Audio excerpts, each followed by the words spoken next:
the snow in a one-horse open sleigh. O'er the fields we go, laughing all the way. Bells on bobtail ring, making spirits bright. What fun it is to ride and sing a sleighing song tonight. Oh, jingle bells, jingle all the way. Oh, what fun it is to ride in a one-horse open sleigh. Hey, jingle bells, jingle all the way. Oh, what fun it is to ride in a one-horse open sleigh. A day or two ago, I thought I'd take a ride, and soon Miss Fanny Bright was seated by my side. The horse was lean and lame, misfortune seemed his lot. He got into a drifted bank, and then we got upset. Oh, jingle bells, jingle all the way. Oh, what fun it is to ride in a one-horse open sleigh. Hey, jingle bells, jingle all the way. Oh, what fun it is to ride in a one-horse open sleigh.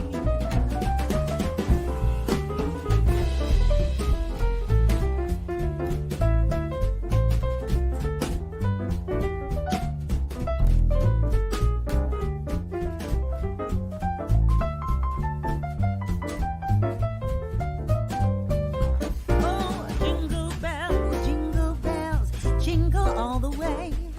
Oh, what fun it is to ride in a one-horse open sleigh. Hey, jingle bells, jingle all the way. Oh, what fun it is to ride in a one-horse open sleigh.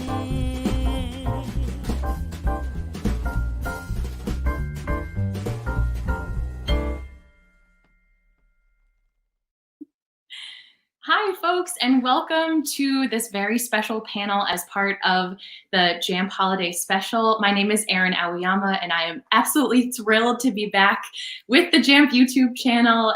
Since Tadaima, it's been a wonderful, wonderful return. And I'm so excited to be here with our guests to have this kind of really special preview of a book that's forthcoming in February. So the book is called We Hereby Refuse. We have three of the geniuses behind it with us. But before I bring them on, I'm just going to give a little bit of a background to the book itself, or how it came to be, I guess, not the book itself, and then introduce our guests. So We Hereby Refuse is part of a 3-book series of graphic novels. The Wing Luke Museum of the Asian Pacific American Experience out in Seattle received a Jax grant for a series of 3 graphic novels, one on Nisei soldiers, one on camp resistance, and one on Hakujin allies of the Nikkei. So the Wing hired 2 writers and 2 artists, and we are so lucky to have some of those folks with us today to share a bit about the story behind We Hereby Refuse and talk us through the process of creating a work like this.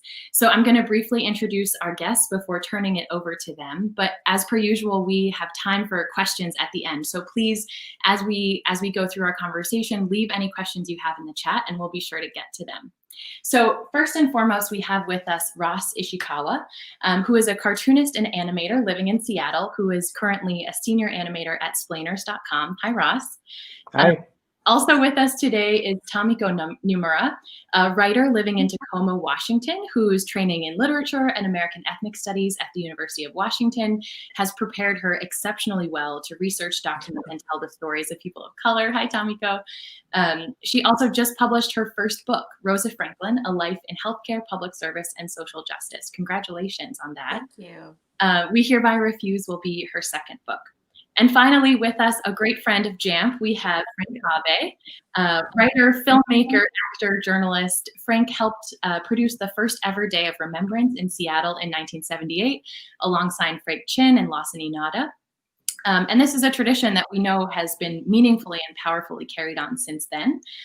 Frank won an American Book Award for John Okada, the life and rediscovered work of the author of No No Boy, which was published in 2018. And in addition to his impressive resume of broadcast journalism work and other writings, Frank made the award-winning PBS documentary Conscience and the Constitution in 2001. So thank you, all three of you, for being here. We are so excited for this conversation.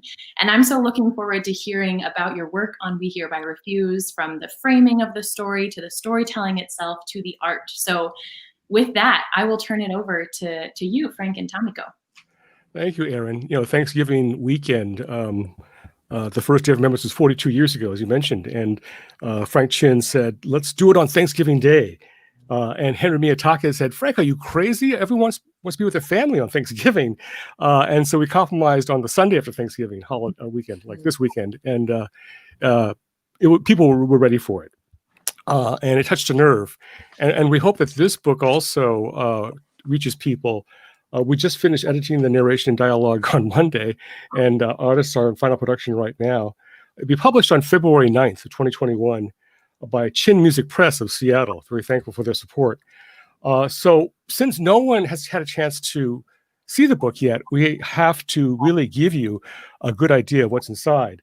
So a short 10-minute preview to show you how the vision of the book is to not tell three separate stories of camp resistance. By the way, the subtitle of the book is Japanese American Resistance to Incarceration, Wartime Incarceration.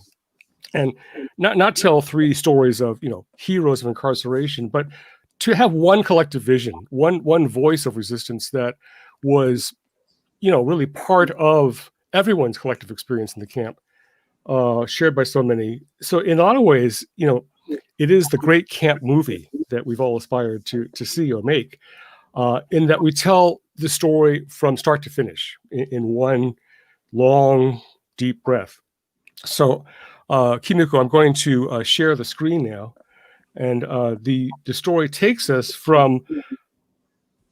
Okay, now I'm going to. So, Kimiko, the screen is not advancing. Oh, I know why. Okay. So the great camp movie, narrative from start to finish. The story takes us from the first arrests of the Issei made by the FBI to the public demand for some kind of retribution for Pearl Harbor, to the military's plans for mass eviction, to our own community's complicity in cooperating with that eviction, and to resettlement, redress, and the many afterlives of incarceration.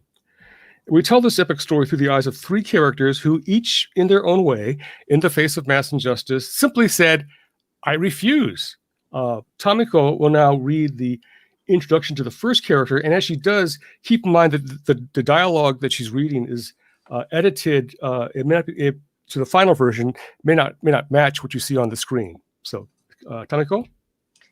Okay, thanks, Frank. And understanding, of course, that these are not just characters, right, but real people. It was something that we had to keep in mind, I think, as we went through this epic process of writing the book. So here's our first character, Mitsuye Endo of Sacramento.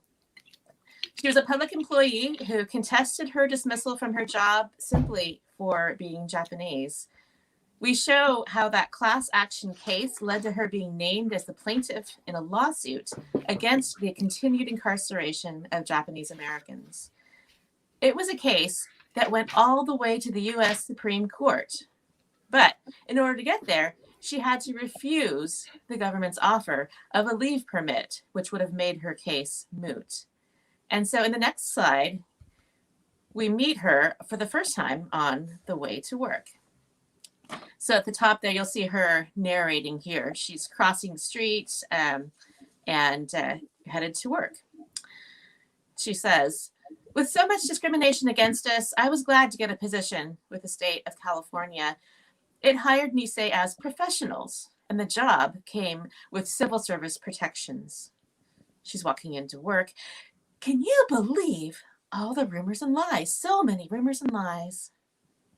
And there she is working with her coworker Janet. Mitsuye is narrating further here, and she says that now people were starting to talk about getting rid of us. That we should show our loyalty by resigning as a group. Janet says, "I hear JCL big shots coming up from San Francisco to tonight's meeting." Mitsuye, well, I hope they can do something to stop all this talk about firing us. I'm glad we're organizing. Back at her house. Or not someone else's house, sorry. Back at a house. They hear a voice from the room here. We're out working in defense factories, for crying out loud. The host says, glad you can make it. We're just starting. And on the left here, this is a man named Sumio Miyamoto. I spoke with Mr. Kido, with Mr. Kido at JCL about suing to keep our jobs. Maybe Mr. Masaoka can talk about that when he gets here. And there's Mark Masaoka.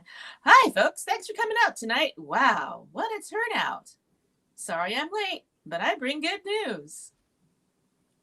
The personnel board assures me that there'll be no summary or arbitrary dismissals. All they ask is that you fill out a questionnaire attesting to your loyalty. People are watching this. It's become a test, Avalni say. There's Mitsuye. We're not looking to set an example. We just want to keep our jobs. We all completed the loyalty questionnaire. And Mitsuye adds, what else could we do? They suspended us anyway, and hiding just delayed the inevitable. Thanks, Tamiko. That's a taste of the Mitsuye Endo character. And she's right, of course. We're based these on 3 real people in the novel. The second character is Jim Akutsu of Seattle, who resisted the draft from Minidoka. Now, I knew Jim. He was the kind of guy who, in his own words, raised hell wherever it was deserved. He tried to volunteer for the National Guard here in Seattle, but was turned down for physical reasons. When the government tried to draft young Nisei from camp, Jim refused because he was upset at being classified 4C by Selective Service immediately after Pearl Harbor. 4C is a classification for enemy alien. He says, if I'm an enemy alien, that means I've lost my citizenship and you can't draft me. So here we see Jim, after his father was arrested by the FBI, family shoe repair shop in the International District was padlocked, then sold for a loss. Hey, Jim. The subtitle says 11th and Alder, Seattle. Hey, Jim, Gifford told me you'd be here. Mr. Dolby, hey, thank you for helping us reopen the store. We couldn't get much for it, but it helped. Jim, it's not right them taking you like this. This is unconstitutional. You ought to contest this. And a soldier from off screen goes, time to go. I will. And I won't be quiet about it. It was a short drive out of town to the Puyallup Fairgrounds. Just look at those chicken shacks. They're sure good for poultry in a big way out here. We used to visit the animals at the state fair. Now we were the livestock. Hey, wait, are those for us? The caption says Puyallup Assembly Center. Lining up for communal meals in buildings once used by, We soon discovered the Army made James Sakamoto, Seattle JCL, the chief Japanese supervisor, and all the administrative positions were filled by his friends. Family number 11767, Area D inside the racetrack. Here's your spot. Grab a sack and fill it with straw. That's your bedding. I hear Sakamoto's people got cotton mattresses. Who put them in charge? Lining up for communal meals in buildings once used by farm animals was shameful enough, but I saw how hard it was for the elderly to stand out in the cold and rain. Mr. Sakamoto, why don't we get the old folks to wait inside? No, we must wait for approval from Mr. Turner. Approval? All it takes is to go inside. Everyone, don't stand out here. Come wait inside. After dinner, I noticed people carrying food out. Oh, my mother's sick in bed. I need to bring her something. We need a tray service to bring meals to the elderly and shut-ins. Sakamoto's people aren't looking after them.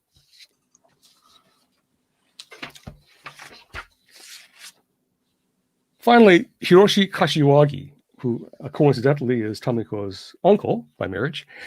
Hiroshi Kashiwagi's family was removed from their fruit ranch near Sacramento, sent directly to the Tule Lake when it was a relocation center. So here we see Hiroshi after he finds recreational activities in camp, immediately after the Army recruiter arrives to register the loyalty of all incarcerees at Tule Lake. Our plays were a brief respite from divisions and distrust in camp. The lights were made from empty tin cans from the mess hall, but no matter how crude the set, audiences who came to see the little theater in Block 4 could be transported to another realm. I played the valiant, an innocent man near death row. Sparky Yamada was Father Daly, a prison chaplain. The director was an attractive matron with some theater experience, a patriotic type, defiant in her loyalty. Cowards die many times before their death. The valiant never tasted death but once. Hiroshi, turn to Father Daly before taking your last steps to the gallows. We need you to feel the weight of your final moments in prison. We're already in prison, Mrs. Murayama. He doesn't have to pretend. Yeah, and thanks to your buddies in JACL, we're in here doing hard time, playing to a captive audience, and who knows how long our sentence will be. No reaction. Sparky sure knew how to ruin rehearsal for the day. In another part of Block 4, Rocky, my friend Rocky, was also on stage at a meeting of Kibe Nisei, reading back a statement of principles in Japanese to present to the project director. And so this dialogue will be presented in italics to indicate that he's speaking in Japanese. We are loyal and duly cooperative citizens of the United States who have temporarily ceded our rights under orders of the U.S. military. We petition that those whose identities are certified by U.S. authorities should have absolute freedom of movement and freedom to choose to return to our homes. If we are not given satisfactory answers, we take it that our rights provided for by the Constitution are not protected, and there is no reason for us to register. Hiroshi's narration. The risk in attending political assemblies in camp was the presence of those who curried favor with the administration by sharing information on those who went and what was said. Informers like these were called inu, Japanese for dogs. This amused Sparky, always the wise guy. Woof, woof. Reading the sign. With opposition rising, the administration issued a warning that registration was mandatory and refusal was punishable under the law. Project Director Harvey Coverley even came to our mess hall to read the names of draft-age men in our block that he expected to see register. Clang, clang, clang, clang, clang, clang, clang. An alarm bell rang after dinner one day at Block 42. I ran over to find military police armed with bayonets and Thompson submachine guns. They had surrounded the mess hall and were pulling out 35 young men who'd been targeted for arrest. Get in the truck. Why the commando raid? Coverley must really want us to sign. Some already had suitcases packed. The MPs loaded the men onto 1.5 ton trucks, tearing apart boys clinging to their older brothers. I want to go with you. Truck were driving away. Fathers and mothers ran after the young men to assure them they wouldn't be forgotten. Banzai! Banzai! Banzai! The show of force only hardened everyone's resolve. American troops arresting American citizens? Coverley must be fired. He must release the men. We don't sign anything. If only a few don't sign, they can be arrested like Block 42. But if thousands of people refuse, the administration will appear helpless. Coverley will have to negotiate with us. JSCL figure on the right side. Now is not the time to quibble or bargain with the government. We are at war. Our first duty is they trample on you like a dog and still you wag your tail? Inu! The men from Block 42 were trucked to local county jails, but after a week with no criminal charges, the local sheriffs could no longer hold them. The WRA had to move the prisoners to an old forestry camp. It ran as a kind of penal colony outside the rule of law. Caption says, Chili Lake Citizen Isolation Center. Wake up, everybody up. Everybody outside now. What is it? What is it? 5, 6, 7, good. Now line up, form 3 lines now. Ready, aim. Are they going to fire? Click, click, click, click, click, click, click. No one escapes on my watch. Got it? Now go back to your bunks. When I heard about the phony firing squad, I figured Block 42 was taking the rap for the rest of us. They stood for the 1/3 of eligible men in camp who were repudiating registration. My own interview was coming up, and I steeled myself for the meeting. Here I was, an American citizen, thrown into prison without cause, without due process. I had registered for the draft as required. If they restored my rightful status and let me go free, I would do anything required of me. So why should I answer their questions? I resolved to follow my conscience. Playtime was over. I packed my duffel bag in case my arrest was next. When I was called in for my hearing, I was ready. Refuse to answer is not an acceptable reply. We need a clear yes or no. Well, I object to this questionnaire while I'm held in this camp and treated like the enemy. The young man, you need to answer one way or the other. Failure to register is a violation of the Espionage Act. Espionage? Are you calling me a spy? You're not questioning the loyalty of American Germans or American Italians. Violation will bring you 20 years or a $10,000 fine, or both. You want that? Then here are my answers, which I give under protest. And you can see his answers there on the screen. So that is the story of Hiroshi Kashiwagi.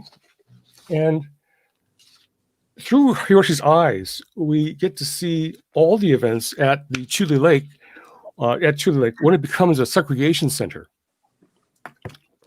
And as you know, those who did not answer yes to the questionnaire were taken from the camp they were in and moved to the Chuli Lake Segregation Center. Hiroshi's family just simply stayed there. So through Hiroshi's eyes, it gives us a chance in this book to reframe that story of rebellion and renunciation to show that theirs was not an act of disloyalty to the government, as the public and many in our own community still believe to this day. So we take you quickly through the November 4th disturbance, the stockade, the Denationalization Act, repatriation, resegregation, and the rise of the Hokoku Hoshidan, the so-called, and they were not, but so-called pro-Japan groups. So you can see through this book how their actions are those not of people loyal to Japan or loyal to the emperor, but those of people who were just pushed too far and who acted out of both fear and pride. Now, one of the goals of the Wing-Luke Museum, Erin, was that this book be used in the classroom. So a quick note on developing the online educator's guide in collaboration with the Wing and with the Yuri Education Project, Frida, Lynn, and Kathleen Goulding. Going back to this slide of Hiroshi, the guide will connect by page number to key decision points that our characters had to confront. Do I register my loyalty? Do I volunteer? Do I submit to the draft? How do I protect my family when we see our food being sold in the black market? Do I take the government's offer to renounce my citizenship? So the online guide will come with a timeline of these events, key to these page numbers, where you can click on the timeline and be connected to videos and primary documents to dive deeper into these issues. It's also a way to document the story in some of the more contentious passages like this one that will be new to readers. For example, Ross couldn't believe the hideous things that DeWitt's saying here in this panel with Ben Detson, but you can click on the timeline in this educator's guide and see the telephone transcripts that were published by Roger Daniels. And this is verbatim from the telephone call. So ultimately, the educator's guide will help teachers with their critical concern, which is how do I connect the wartime incarceration then to the kind of resistance we saw over the last 4 years? How do I connect the wartime incarceration to constitutional issues today? So that's it. That's the job of the educator's guide. And Erin, that's a taste of what our graphic novel is about.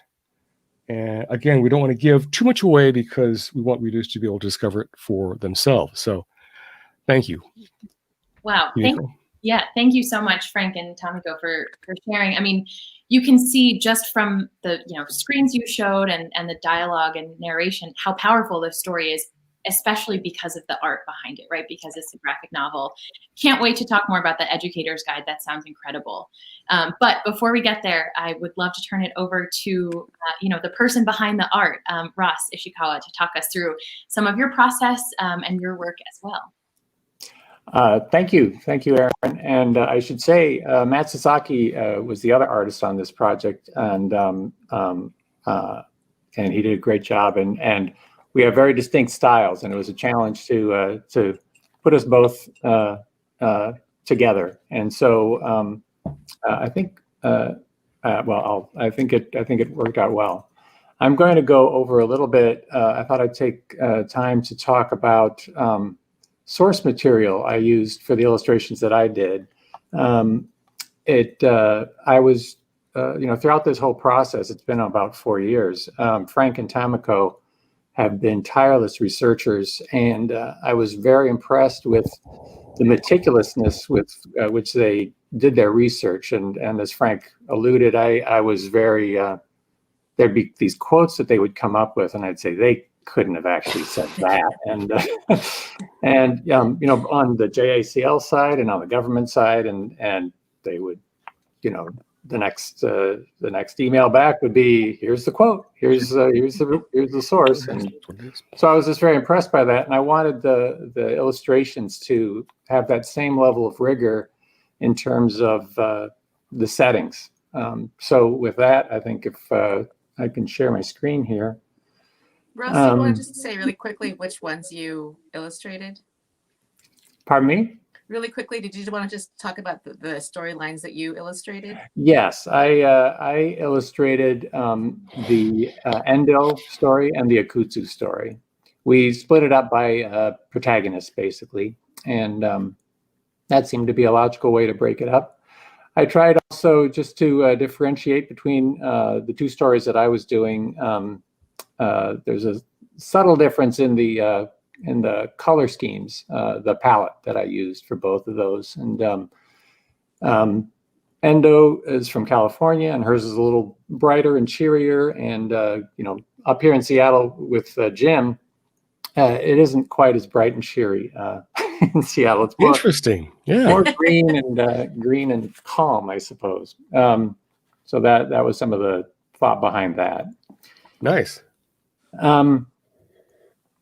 This first image shows some of the kind of what goes into a drawing. Typically, the lower right or the lower left here, there's a house. Frank found this photograph of the corner on Endo's block in Sacramento. Found the actual place, and that was great. And then we wanted to incorporate that house within the setting of Sacramento and showing the Capitol behind, because it's actually quite close to the Capitol building.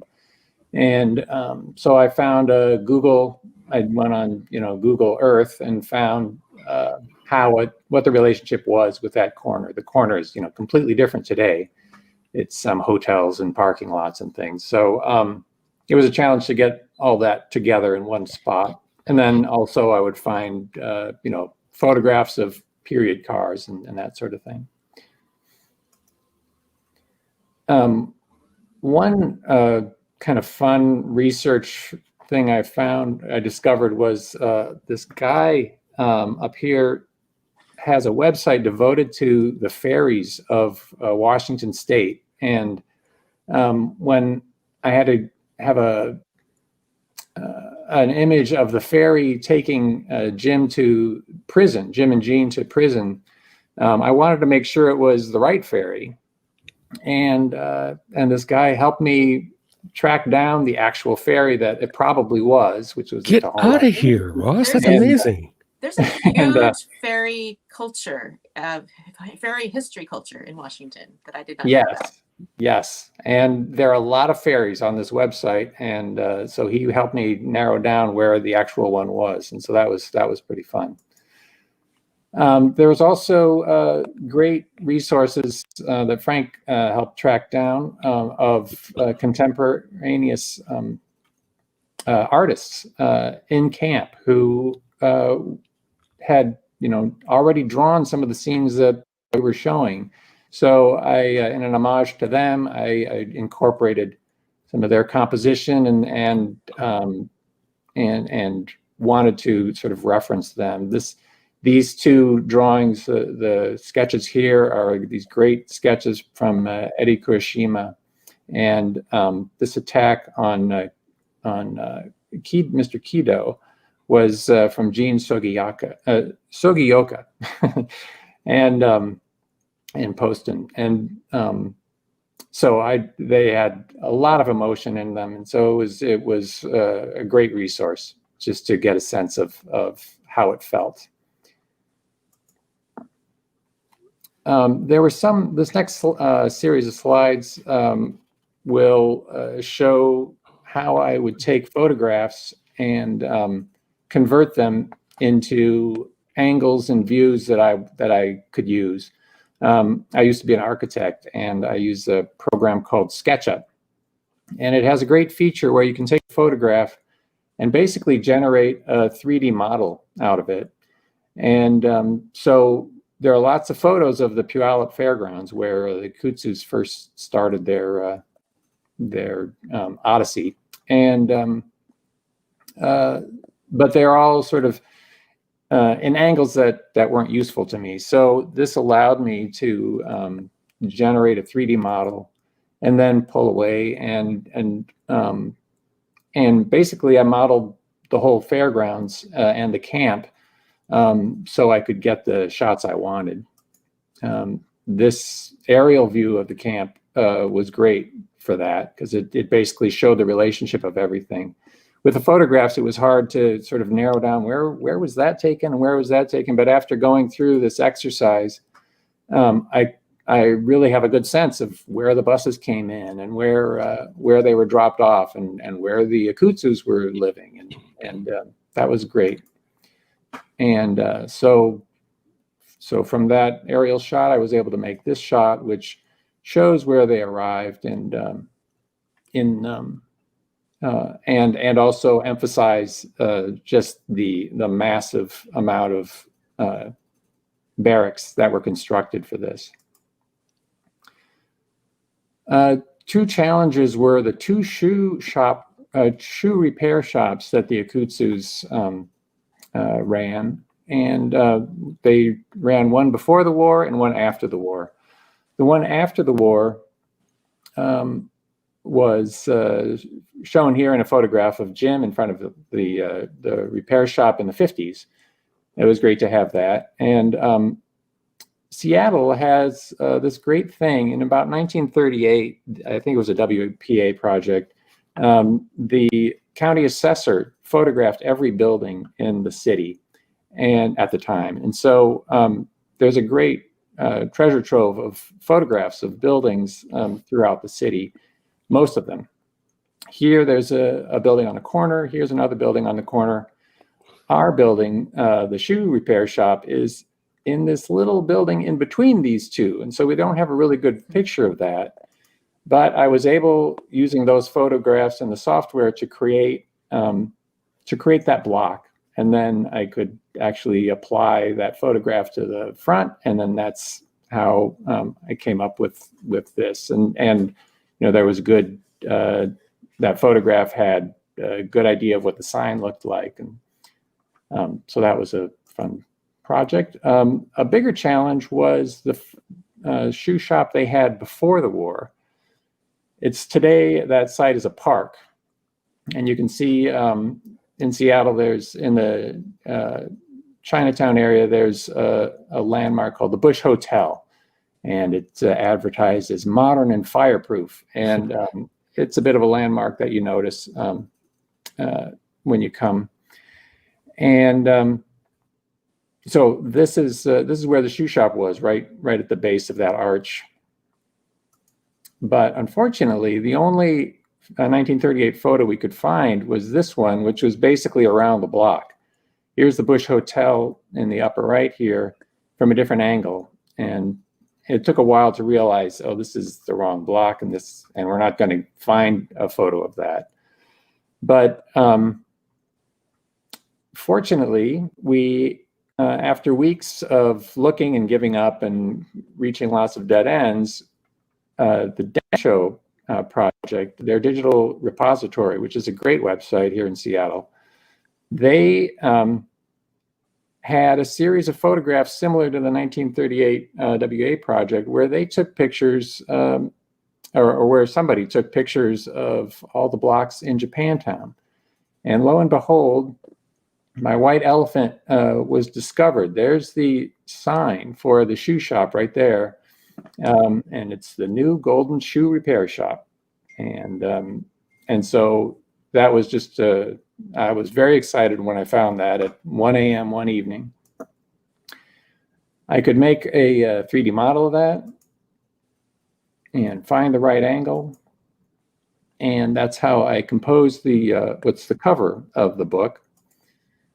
And I wanted this angle because I liked how the perspective lines bring your attention to the title of the book, but also a little Easter egg in the cover. There's Harborview Hospital is in view from this corner.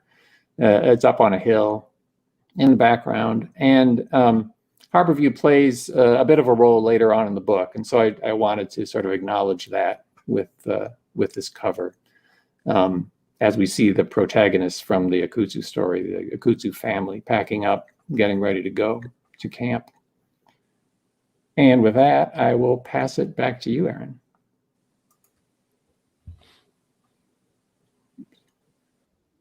Wow, that was so cool to see, Ross. I mean, just the amount of research and detail from all of you, all four of you, that went into this book is incredible. And just thinking about using this in the classroom and being able to show students all the different ways to show this history and tell this history, whether it's through art and design or through the storytelling. It's just, I'm so excited. I'm really looking forward to this book. So I think just to jump in, and again, a reminder to the audience, please leave any questions or thoughts in the comments and we'll get to them. But I'd like to start off, I guess, with a question for all of you, just about the story itself. You know, there are three characters, three really rich characters who Tamiko and Frank, you both pointed out, are real people. So what was the kind of thought process behind having all three of these characters tell the story? Why not three separate stories? Sort of walk us through some of the maybe foundational pieces of this book. The storytelling trick in doing a story like this is they repeat the same events of Pearl Harbor, arrests, eviction, incarceration. And you saw this in the previous volume, These Say Soldiers, that every story kind of has jagged start and stop. It is very disruptive. So the challenge is to tell the story as one timeline. And in terms of the characters, we started with a longer list of Fair Play Committee, military resistors, Department of Justice internment camps. I mean, the incarceration experience is so kaleidoscopic. But we just eventually narrowed it down to the characters that we knew. I mean, Hiroshi was a no-brainer because he was a writer and a poet, but a playwright, and Tamiko, her uncle. But I knew Hiroshi as well, and we needed someone at Tule Lake to give us access to the events at Tule Lake, and it turned out Hiroshi was there for the November 1st surrounding the administration building when Dylan Meyer visited. He was there for the Kashima farm worker funeral. And of course he did say no, he did renounce. So he was a marvelous. 42 guys being he saw the Block 42 guys arrested. Yeah. He ran over. That part's true. Yeah, Akutsu was a different choice. I really wanted a character in Seattle to get the Seattle to the neighborhood around the Wing Luke told. And I already covered the Hard Mountain Fair Play Committee in the documentary. Yeah, just didn't want to do the same story again. We've done that story. But the big discovery in the book, folks, is the Mitsuye Endo story, because Mitsuye Endo is the character who's gotten such short shrift among the Supreme Court cases. Everyone knows the Coram Nobis cases because they're the ones who lost. Endo is the character who won, but no one knows a darn thing about, except everyone knows her from the court. There's a court transcript, Supreme Court, as a legal docket, as a name. But Tamiko found a monograph written by Elisa Ochida in an obscure Japan journal, where Priscilla Ochida, her mother, had interviewed their aunt was Janet Masuda, who was Mitsuye's friend in camp. And Priscilla, her former executive director of JSCL, by the way, Priscilla interviewed Janet, and we got these wonderful stories. Tamiko, want to tell the stories we found? Oh my gosh! So one of my favorite stories that two are my favorites. One of them is the story of Sally Takeda hiding under her desk right, which we got to put into the graphic novel. When they were trying to, go through the whole firing dismissal process, and there were some white allies who actually hid Sally Takeda under her desk. But really, one of my very favorite stories that we found is that Mitsuye Endo, when she got the news, spoiler alert!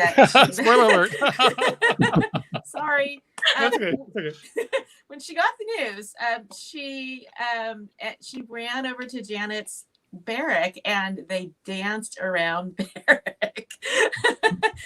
It's a moment of just amazing and beautiful joy that you just don't get to see very often. And Endo herself really gave very few interviews. We had two, right? We had one with Art Hansen, buried in his archives at CSU Fullerton. And we had, of course, the one with John Tadishi, right? Yeah. That was it, though. She said so little. She said so little to her kids, and she didn't come back in action when the redress movement happened for whatever reason. And so a lot of folks don't know her story behind. She declined all interviews. Yeah. What's that? She declined all interviews after the war. She did not want to interview. She had bad experiences, we've heard, with a reporter after camp, and she just wanted to do her thing. So, so to find some of her stories in the archives, we got to see her correspondence with her lawyer in the archives at the Bancroft, which we were able to get. We got to see a copy of the telegram that she sent to her lawyer upon receiving the news, which is in the graphic novel. Really, just to see some of her voice, quite literally, right, in her correspondence was an amazing, amazing process. And from these clues, Erin, there was just enough of Mitsuye's syntax, her way of speaking, that gave us enough of a character to create a character that was not just something we pulled out of our ass. I mean, it really was her character, her unique personality, which is shy. Everyone said she was shy, but there was a certain underlying strength that comes through when she said, I am willing to take this case as far as I need to go to take it. Yeah. And so, that's that underlying steel comes through in Ross's drawings, where you see that determination on her face. So, and Ross really captures that dancing scene really well as well. I flew out to Chicago to interview Mitsuye's son, Wayne Tsutsumi, and he described his mother's character as well, a typical Nisei mother. But the one clue that I got from him was that I said, "What did people call your mother?" And he said, "Mitzi." They called her Mitzi after the Hollywood actress Mitzi Gaynor. It was a very popular nickname at the time.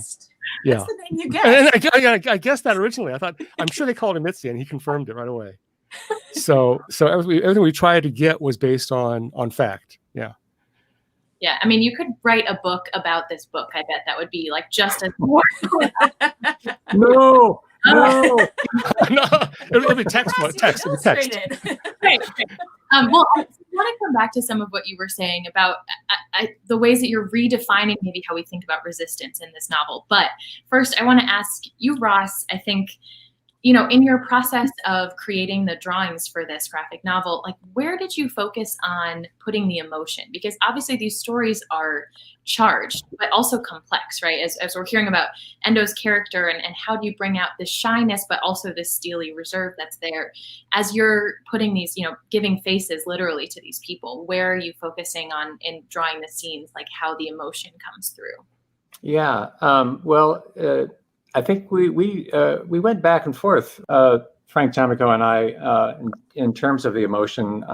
Sometimes I would see the words on paper, and that would imply an emotion to me, and so I would draw it that way. And sometimes it was spot on, and sometimes it would need some tweaking. Like maybe like the Frank's mother was born of samurai blood and was a very proud woman, and so she wasn't a shrinking violet. And I think I would draw her as a more of a shrinking violet in the first draft, and then kind of thinking in terms of that history and just her position with this family, very strong. It colors the way you draw it, right? So so it was a good give and take between all of us, I think. Yeah, Ross teased out certain beats in the script that needed to be physicalized, and this brings up the idea of, seeing it on the page. I mean, really, seeing the physicality of these characters in a graphic novel. It just demands a different kind of a writing approach, and I think Ross captured that really well in bringing out.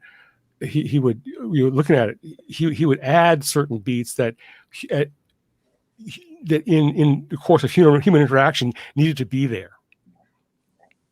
Wow. Yeah, there are some things that I think are better said with images than with words sometimes. I mean, if you're going to use this medium, and so that also is sort of a give and take, is what needs to be said and what doesn't need to be said, kind of. So and that was all part of the process.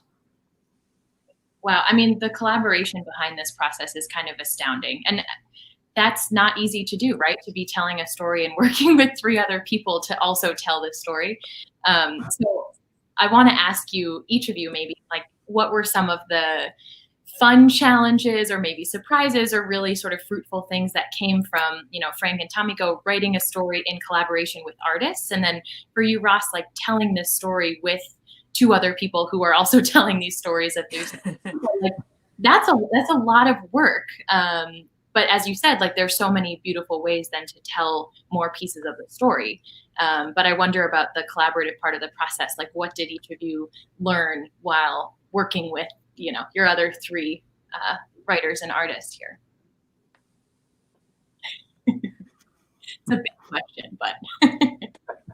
Well, working with Ross is really easy because, I mean, his drawings are evocative, and they do carry emotion, and they're presented in real time. With Matt's drawings, his style is much more freeze frame. His style is more. He really wanted to do like one drawing per page, and just have. And so that, it was only like in the last 6 weeks we realized, looking at that work, we needed to take a different storytelling approach and write longer narration. Like more text, so that you could understand what was being shown, and also the interior life of Hiroshi's character needed to be narrated. Whereas in Ross's drawings, it was simply like he said, expressed or shown. So that was an interesting challenge in bridging, again, these 2 different art styles. The Wing Luke steering committee wanted to hire 2 artists and 2 writers, and so that was a challenge in overcoming that to create a cohesive vision out of 4 different parts. Yeah, and I think one of the things that I really enjoyed, and I mentioned it, was just the amount of care and rigor that was put into the story and the research. And Frank's experience as a director, I think, really helped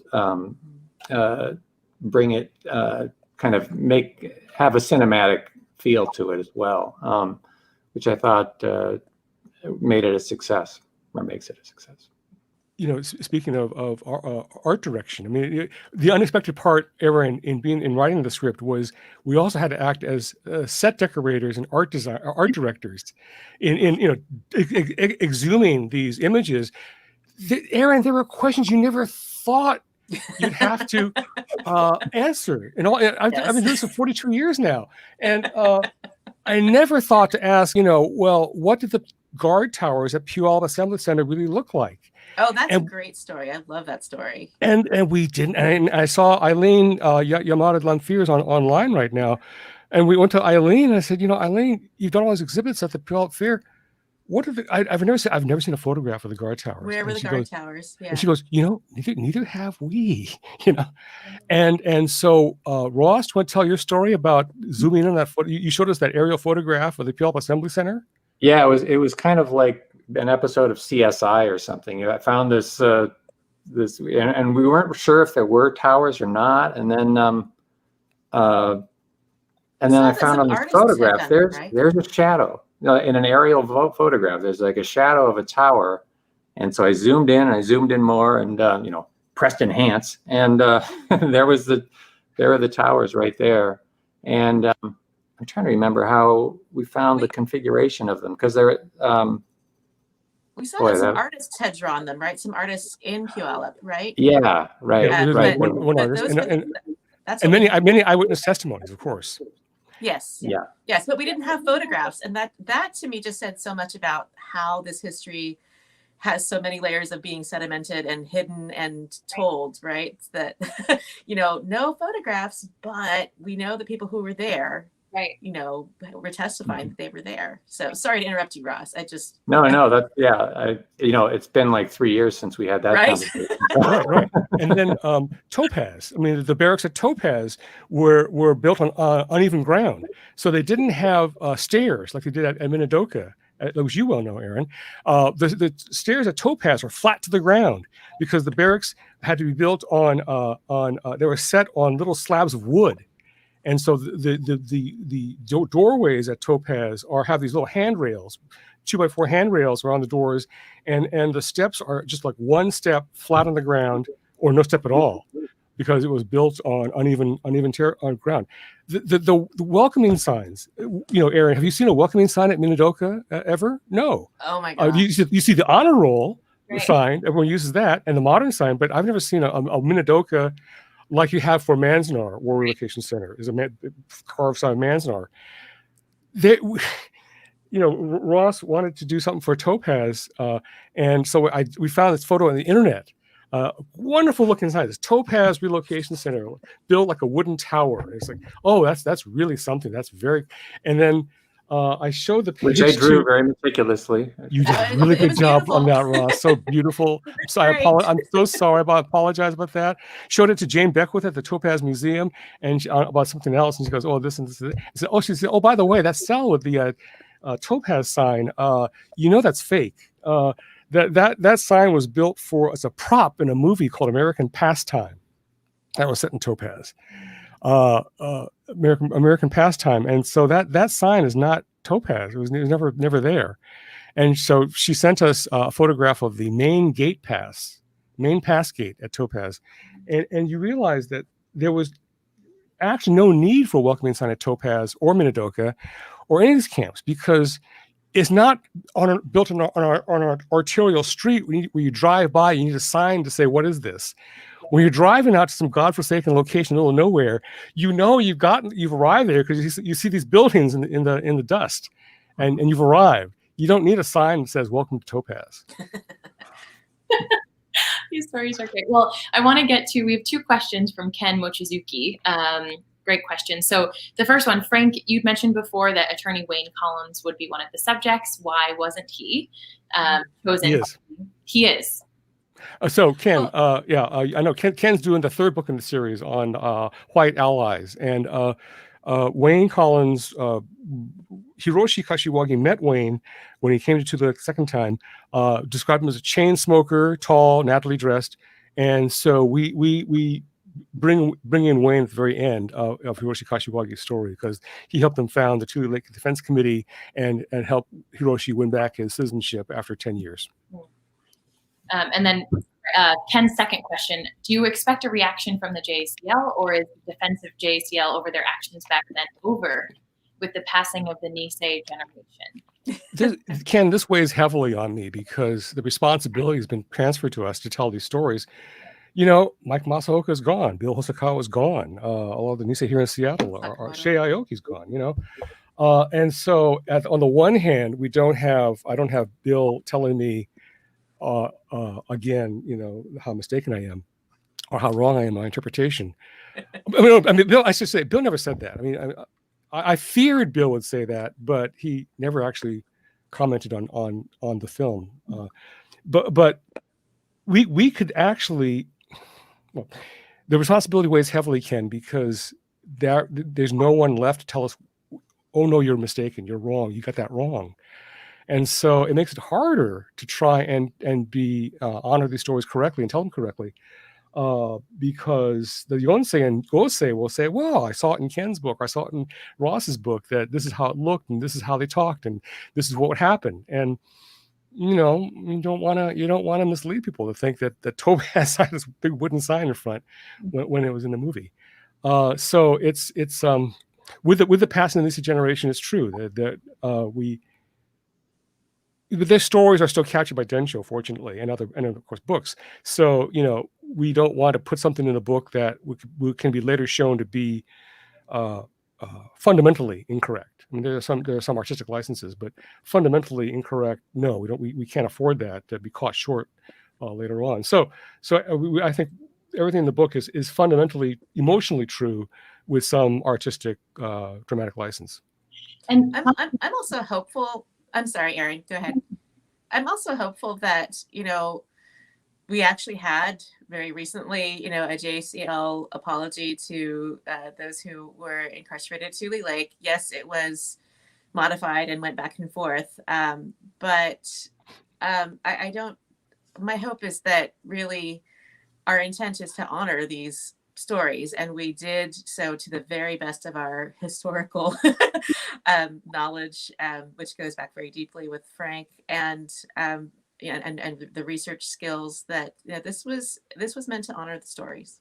Yeah, and Ken, in terms of reaction from JCL, I mean, I had the same fears 20 years ago when Conscience came out, and not a peep from JCL, because everything was, as Ross said, it's in writing. It's all there in writing. The Mike Masaoka scene where he decides to cooperate with eviction. And Ross, you drew that scene so well with Ben Detson's face and Masaoka's reaction and Kito's reaction. Really, really nice work there with the Mike Masaoka character. That's drawn from Mike Masaoka's autobiography. He describes the meeting with three generals. We took a little license and made it Ben Detson instead. But I mean, and there's a scene at the end of the book, which I won't describe, where there's a shocking bit of information about JCL's ostracism of Tule Lake Nurencians. Shocking. It's in Bill Hosokawa's East to America, I think, or JCL in Defense of Justice. Hosokawa was proud of this incident that's described in near the end. That Ross drew it so well. The reaction. We welcome JCL's reaction. Welcome the conversation, because it's important that we recognize what can happen to a marginalized group when it's faced with choices of whether to cooperate or to resist. Well, thank you. And Debbie Kashino asked, just pivoting a little bit, what's your targeted age demographic for both the novel, and then I'll expand that to also ask about the educational materials. Where are those geared towards? Yeah, well, we were hired really to make it an educational tool for 7th and 11th graders in Washington State, right? That's when students here get taught Washington State history. But really, it's for just about anybody who will read a graphic novel, I think. Yeah, I'm working with Frida Lin and Kathleen Goulding, and at the wing, Rahul Gupta. And the goal is middle school on up. I think that the drawings, really bring the story alive, so that we didn't dumb down the language. We didn't write it down to an 8th grade level. God knows the president speaks at an 8th grade level too, by the way. So I mean, it really is written quite concisely, with there are some complicated words in it, but I mean, it's everything is set up, page to page, scene to scene. Everything is set up so that you can follow the story, and within the context, certain complicated concepts can be made clear through the dramatic action. And so citizenship, alien, Habeas corpus. Habeas corpus. We explain it in the narration, in the dialogue, so that my background is broadcast journalism, and so you have to tell your audience explain to your audience how things work. So the book is good at explaining how things worked, so that an 8th grader on up could learn from it without getting lost. And the use of Japanese, we didn't use much Japanese because we didn't want to get wrapped around the axle of translations and subtitles, and so everything is put in the narration in English as much as possible. So 8th grade. That's great. And I think as far as a tool for introducing different parts of the story, then if you have that paragraph in your textbook or you have a unit on incarceration, these are not necessarily the stories that you hear. So I love the idea of this bringing in so much more of the kind of nuance and complexity and important pieces of the history too. So we are fast approaching the very end here. I want to ask one more audience question and then ask one more of my own to sort of leave with your thoughts. But David Fujioka asks, there seems to be several graphic novels that have hit the market recently dealing with World War II JA experience. Why did you think this was the best approach to deal with this topic? Because the Wing Luke said so. Because Cassie Chin, our project director, had the wisdom to write this grant, and to visualize our Asian American history, or Japanese American history. Yeah. I personally never would have thought to have gone into this genre, but in a way, if I was thinking about writing the screenplay, a graphic novel is a good storyboard. It's effectively written a storyboard for the Great Camp movie. That I'd like to see made someday. But Ross, you were already working on a graphic novel, weren't you, about your father's story? Yeah, and I think graphic novels have really sort of exploded in the last, decade as textbook substitutes sometimes, or just it reaches a wider audience, and it's with the words and pictures, they're it's just a different way to absorb a story. And so I don't think it's exclusive to the World War II, Japanese American experience. I think it's you see graphic novels treatments for all sorts of historical. So, I think it's just inevitable that there would be a lot of graphic novels exploding on this particular topic as well. Of course, the gold standard here is Mouse by Spiegelman. Was of course the real start for my own process. Our Spiegelman doing the Holocaust story with the Jews as mice and the German Nazis as cats, and that was just a wonderful visual metaphor. But so I mean, Mouse is certainly, and Persepolis, all those models are out there. I also think that we wanted very early to do a multi-vocal, multi-camp view of camp history and resistance, because a lot of what's out there deals with one family, right, or just one camp. And so we ambitiously took on several camps and several families, and we really wanted to show the broader texture of what resistance looked like during incarceration. And Sammy Hara's question about James Purcell, we James Purcell as obviously a key figure in the Endo story, as we hope you will see.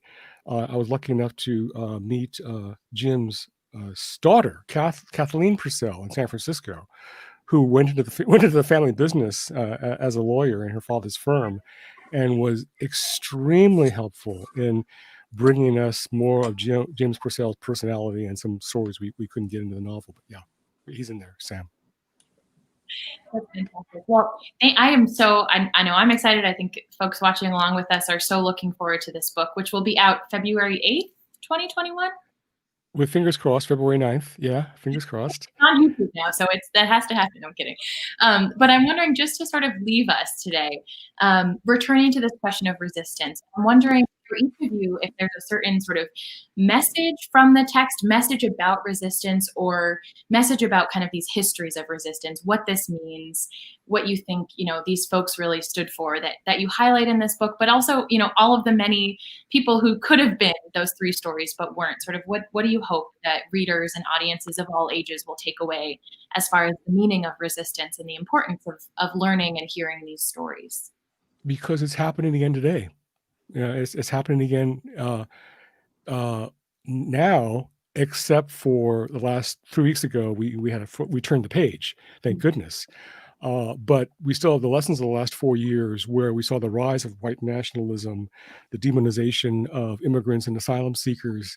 And so the lessons of question authority, question the rise of nationalism and racism.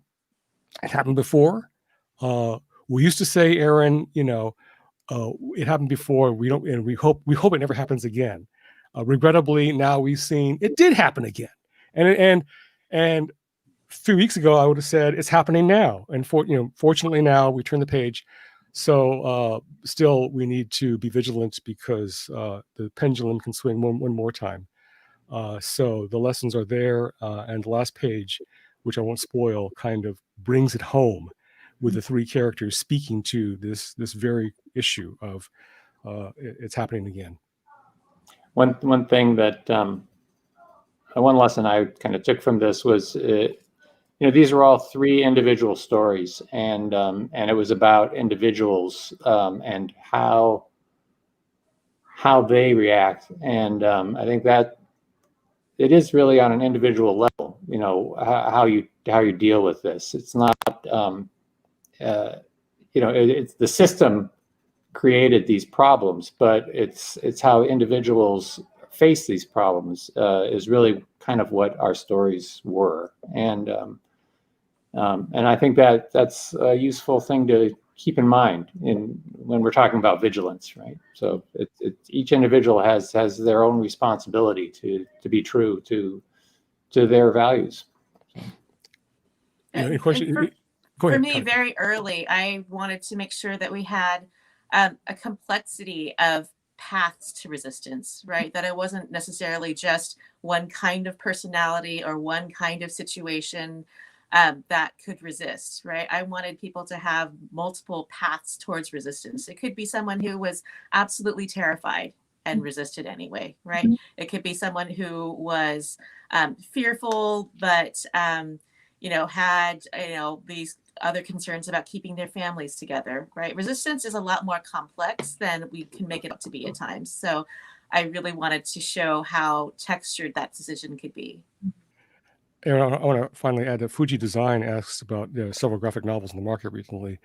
I just want to say that, over the years, there's grown a certain template for the camp story, a certain narrative of what the incarceration experience was about. And I hope that people will come to this book and see that there is a different way of looking at the camp story. And that's what they're going to get with this book, a completely different vision. Fantastic. Well, thank you all so much. Thank you for sharing a preview of this book. Really so looking forward to it. Congratulations on years of really beautiful, impressive, inspiring historical work, artistic work, storytelling. We're so looking forward to it. Thanks for sharing with us. Those of you who tuned in, thank you so much for being here and for your questions. Please join us again in a little bit under 2 hours at 3 p.m. Pacific, 1 hour. I'm messing up the time zones. But at 3 p.m. Pacific, join us for the Jam Holiday Special for a little more, bits of joy, some music, some baking, some cooking, some family time. Thank you, Kimiko, and both our behind the scenes. And thank you, Ross, Frank, and Tamiko for being here. This was fantastic. Thank you so much, Erin. Thanks, Kimiko. Thanks, Kimiko. And thanks, Walter.